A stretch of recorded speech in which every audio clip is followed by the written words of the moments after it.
A confidential assessment by the U.S. intelligence analysts has concluded that about 30,000 foreign fighters have flocked into Syria and Iraq from more than 100 countries since 2011.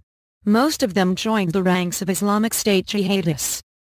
The figures cited by the New York Times show that the international efforts aimed at tackling the jihadist threat have largely failed to stop the flow of new foreign fighters seeking to join terror groups in Syria and Iraq. Last year, U.S. intelligence estimated the number of foreign fighters in Syria at 15,000, arriving to the war-torn country over a period since the beginning of the conflict in 2011, the paper reports.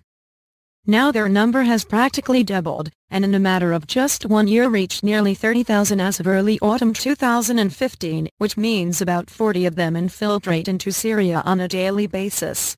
U.S. intelligence officials estimate now that fighters had come from 100 countries, including the U.S., to mostly join Islamic State, former ISIS. On Tuesday, a 6-month bipartisan congressional investigation into terrorist and foreign fighter travel is scheduled for release.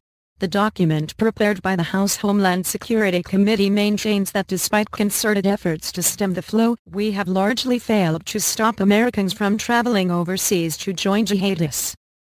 Last year there were estimated 100 Americans fighting in Syria. Now their number has reached 250.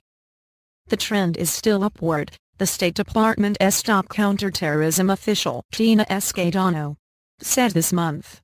"We're going to see that for the whole gamut of reasons," Scadano summed up, specifically citing Islamic State's unprecedented ability to recruit and to radicalize followers over the internet and on social media, the Times reports.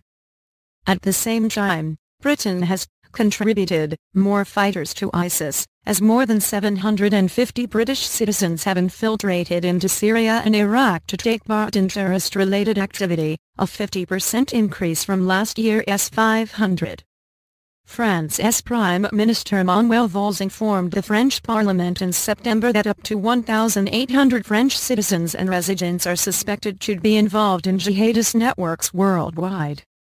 Some 500 of them are believed to take part in the military action in Syria and Iraq, while reportedly 133 have died there in combat. Last year American diplomats applied great diplomatic effort advocating a legally binding United Nations Security Council resolution that would compel all 193 UN member states to make steps to prevent and suppress their citizens from joining groups considered terrorist organizations.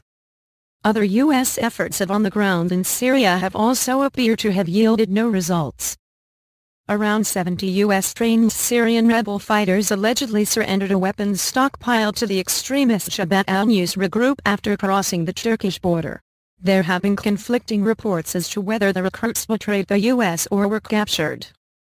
Reportedly, the commander of a Syrian rebel group trained by the U.S. to battle Islamic State surrendered a quarter of his unit's military supplies to the al-Qaeda-affiliated al-Nusra Front in exchange for safe passage, U.S. Central Command said it learned on Friday.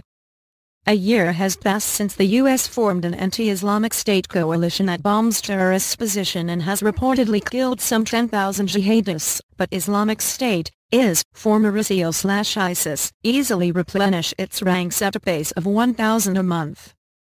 Some experts believe that estimated 7,000 airstrikes conducted by the coalition up to date have succeeded in containing the spread of ISIS further.